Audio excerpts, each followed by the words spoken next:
Friends, welcome back to my channel సరదా ముచ్చట్లు vlog. ఈరోజు వ్లాగ్ ఏంటంటే అండి బేబీ ఫుడ్ అనమాట. ఆల్రెడీ 2 రెసిపీస్ అయితే షేర్ చేస్తున్నాను. స్టేజ్ 1, స్టేజ్ 2, ఇది స్టేజ్ 3 అనమాట. ఫైనల్గా అయితే నేను ఈ ఫుడ్ అయితే పెడుతున్నాను. ఎవరైతే మన ఛానల్ని ఫస్ట్ టైం చూస్తున్నారో సబ్స్క్రైబ్ చేయడం మాత్రం అస్సలు మర్చిపోకండి. అలాగే బెల్ ఐకాన్ని క్లిక్ చేస్తే నా ఫర్దర్ వీడియోస్ అనేవి మిస్ అవ్వకుండా ఉంటారు. అండ్ ఈరోజు బేబీకి చాలామంది పప్పులు ఎక్కువ వేస్తారండి. బట్ ఎక్కువ వేయడం వల్ల బేబీ స్టమక్ అప్సెట్ అయ్యే ఛాన్స్ ఉంటుంది. మీడియంగా వేసుకొని ఎలా పెడతాను, నేను మా బేబీకి ఎలా ఫీడ్ ఇచ్చాను అనేది నేను క్లియర్గా ఎక్స్ప్లెయిన్ చేస్తానండి. స్కిప్ చేయకుండా వీడియో ఎండ్ వరకు అయితే చూడండి. చూసారు కదా, ఇప్పుడు మినపప్పు వేస్తున్నాను. ఏదైతే నేను రైస్ కుక్కర్ గ్లాస్ తీసుకున్నానో ఆ గ్లాస్ తోటి 1.5 గ్లాస్ బియ్యం అయితే తీసుకున్నానండి. ఎందుకంటే బియ్యం ఎక్కువ ఉండాలి, పప్పులు తక్కువ ఉండాలి. మరి పప్పులు అందరూ హాఫ్ అలా వేస్తున్నారు. బట్ నేనేంటంటే 3/4 అయితే వేసానండి. నేను కందిపప్పు వేసాను, ఎర్ర కందిపప్పు వేసాను, తర్వాత పెసరపప్పు వేసాను, వేరుశనగపప్పు వేసాను, ఆ తర్వాత మినపప్పు వేసాను. ఇవన్నీ కూడా బేబీ స్ట్రెంగ్త్కి బాగా హెల్ప్ఫుల్ అవుతుంది. పప్పులన్నీ వేయడం వల్ల ఒక్కొక్క దానికి ఒక్కొక్క బెనిఫిట్ అయితే ఉంటుందండి. బేబీకి అయితే చాలా బాగుంటుంది. మీడియంగా అయితే పెట్టండి first time. In case me baby తింటున్నాడు, బాగుంటున్నాడు అన్నప్పుడు నెక్స్ట్ టైం నుంచి కొంచెం పప్పు అనేది యాడ్ చేసుకోండి. అంతేగాని ఒకేసారి ఫస్ట్ టైం చేసేటప్పుడు ఎక్కువ పప్పు వేసి పత్రం అస్సలు పెట్టకండి. బేబీకి గ్యాస్ ప్రాబ్లం వస్తుంది అండ్ స్టమక్ పెయిన్ వచ్చే ప్రాబ్లం వస్తుంది. మనకు అర్థం కాదు కదా, బేబీస్ ఈ టైంలో ఏడ్చినప్పుడు దేనికి ఏడుస్తున్నారో అర్థం కాదు. సో అండ్ ఇంకొక విషయం ఏంటంటే ఓవర్ ఫీడ్ అయితే ఇవ్వద్దండి ఈ పప్పు అనేది. అండ్ మెయిన్ వచ్చేసి ఈ పప్పు ఆఫ్టర్నూనే ప్రిఫర్ చేయండి. ఈవినింగ్ టైమ్స్ అయితే ప్రిఫర్ చేయగాకండి. ఈవినింగ్ టైమ్స్ పెట్టడం వల్ల ఏంటంటే బేబీకి హెవీ అయిపోతుంది, నైట్ టైం స్టమక్ పెయిన్ వచ్చే ఛాన్స్ ఉంటుంది. సో ఇవైతే ఖచ్చితంగా కేర్ఫుల్గా ఉండండి. అండ్ ఇవన్నీ మంచిగా 4-5 టైమ్స్ అయితే మంచిగా వాష్ చేసేసుకొని ఇక్కడ కాటన్ క్లాత్ అయితే తీసుకొని దాంట్లో మొత్తం ఇలా ఆరపెట్టేసుకోండి. కాటన్ క్లాత్ ఏంటంటే తడంతా పీల్చేస్తుందండి. ఆ తర్వాత ఎండలు అయితే పెట్టేసుకోండి. సమ్మర్ కాబట్టి 1 డేలోనే ఎండిపోతున్నాయి. అండ్ ఇప్పుడు వచ్చేసి చూడండి ఎంత బాగా ఆరిపోయాయో.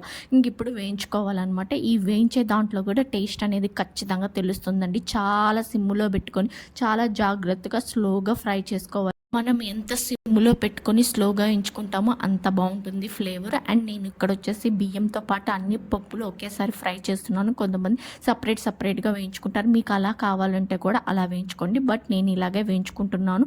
సిమ్లో పెట్టుకొని స్లోగా మంచిగా రెడ్ స్మెల్ వస్తుందండి, మంచి ఫ్లేవర్ స్మెల్ వస్తుంది. ఆ ఫ్లేవర్ స్మెల్ వచ్చేదాకా వేయించుకోవచ్చు అనమాట. అండ్ ఇప్పుడు వచ్చేసి నేను కొంచెము పూల్ మక్కాన, బాదం పప్పు, జీడిపప్పు, అలాగే వాల్నట్స్ యాడ్ చేస్తున్నాను. వాల్నట్స్ అనేవి స్కిప్ చేసేసానండి వీడియోలో. నేను తర్వాత సపరేట్గా వేయించాను అనమాట. సో అది వీడియోలో స్కిప్ అయింది. వాల్నట్ కూడా వేయించుకోండి. అండ్ ఇంకొకటి ఏంటంటే మరి అన్నీ ఎక్కువ వేయగాకండి. బేబీ డైజెషన్ చేసుకోవడం చాలా కష్టం. వాళ్ళు ఇప్పుడు గ్రో అవుతూ ఉంటారు కదా డైజెషన్ సిస్టమ్కి. సో అది కొంచెం కేర్ఫుల్గా అయితే ఉండండి. అండ్ ఇప్పుడు సమ్మర్ కాబట్టి మా బేబీ ఫుడ్ పెద్దగా ఇంట్రెస్ట్గా తినట్లేదని నేను ఇదైతే పెడుతున్నాను. 1 ఇయర్ ప్లస్ మా బేబీకి. ఒకవేళ మీరు బేబీకి 6 మంత్స్ ప్లస్ అయితే ఆఫ్టర్నూన్ ఎక్కువ ప్రిఫరెన్స్ అయితే ఇవ్వండి. ఒక్క మీలే ఇవ్వండి. ఇది మల్టిపుల్ మీల్స్ అయితే ఇవ్వగాకండి, మళ్ళీ బేబీకి చాలా ప్రాబ్లం అవుతుంది. ఒక్క ఆఫ్టర్నూనే ఇవ్వండి. సో దట్ వాళ్ళకి ఏంటంటే డైజెషన్ అనేది బాగా జరుగుతుంది. ఇంక ఇప్పుడు వచ్చేసి ఇదంతా ఆరబెట్టుకున్న తర్వాత మిక్సీకి అయితే వేస్తున్నాను. మిక్సీకి వేసేటప్పుడు కూడా జాగ్రత్తగా వేయండి. ఎందుకంటే బాదం పప్పులో నుంచి ఆయిల్ అనేది ప్రొడ్యూస్ అవుతుంది. ఆపుకుంటూ వేయాలి. నేను కొంచెం బరకగా వేసానండి.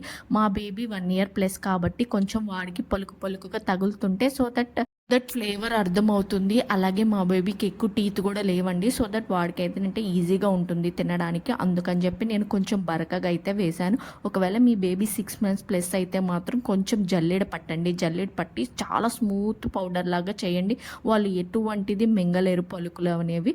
మీ బేబీ కొంచెం వచ్చే కొంది కొంచెం బరగ్గా అలాగా డెవలప్ చేసుకుంటూ రండి.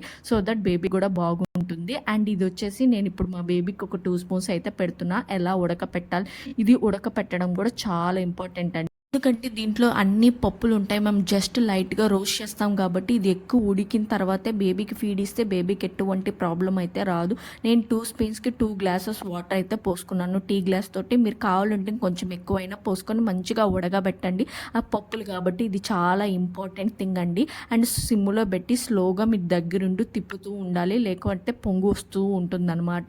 అండ్ మా బేబీ 1 ఇయర్ ప్లస్ కాబట్టి నేను కొంచెం సాల్ట్ వేసాను. 1 ఇయర్ బిలో కూడా నేను కొంచెం సాల్ట్ అనేది యూజ్ చేశాను అనమాట, టేస్ట్ కోసం అని.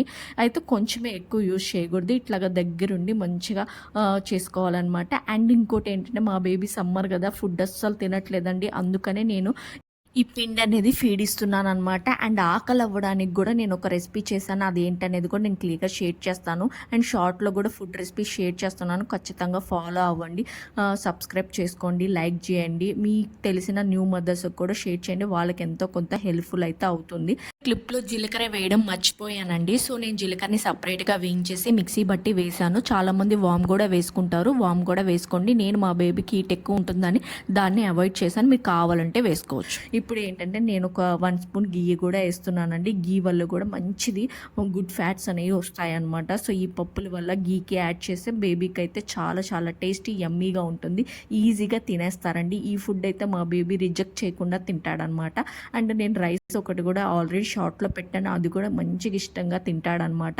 ఇంకా నేను హోమ్‌మేడ్ బిస్కెట్స్ ఒక 2, 3 రకాలైతే చేశానండి. అవి బేబీకి ఇస్తూ ఉంటాను. అవి కూడా చాలా బాగా తింటున్నాడు. సో, అలాంటి ఫుడ్స్ అన్నీ నేను షేర్ చేస్తాను. అండ్ ప్లేలిస్ట్ క్రియేట్ చేసి దాంట్లో ఇవన్నీ కూడా యాడ్ చేస్తాను. తప్పకుండా చెక్ చేయండి. మీకు తెలిసిన ప్రతి న్యూ మామ్‌కి ఈ వీడియో అయితే షేర్ చేయండి. ఎంతో కొంత వాళ్ళకైతే హెల్ప్‌ఫుల్ అవుతుంది. ఈ రెసిపీ అయినా హెల్ప్‌ఫుల్ అవుతుంది. అప్‌కమింగ్ రెసిపీస్ అయినా హెల్ప్‌ఫుల్ అవుతాయి. ప్రీవియస్ రెసిపీస్ అయినా హెల్ప్‌ఫుల్ అవుతాయి అని అనుకుంటున్నాను. అండ్ ఇంకోటొచ్చేసి ఇదైతే థిక్‌గా ఉండకూడదు. అట్లని చెప్పి పల్చగా ఉండకూడదండి. మీరు చూసుకోండి ఏంటంటే మీడియంగా ఉండాలి. ఆరిన తర్వాత ఇది ఇంకా థిక్‌గా అయిపోతుంది. ఇంకా గట్టిగా అయిపోతుంది. మరీ గట్టిగా ఉంటే బేబీకి గొంతు పట్టుకుంటుంది మింగేటప్పుడు. సో, అదైతే టేక్ కేర్ చేయండి. కొంచెం పల్చగా ఉన్నప్పుడే ఆఫ్ చేసుకోండి. ఇలా ఉన్నప్పుడు పర్ఫెక్ట్ కన్సిస్టెన్సీ అనమాట. సో, బేబీకి తినడానికి కూడా ఈజీగా ఉంటుంది. ఐ హోప్ ఈ ఇన్ఫర్మేషన్ యూజ్‌ఫుల్‌గా ఉంటుందనుకుంటా. వీడియో నచ్చితే లైక్ చేసి ఫాలో అవ్వండి. మళ్ళీ నెక్స్ట్ వ్లాగ్‌లో కలుద్దాం. అంతవరకు బై. Thanks for watching.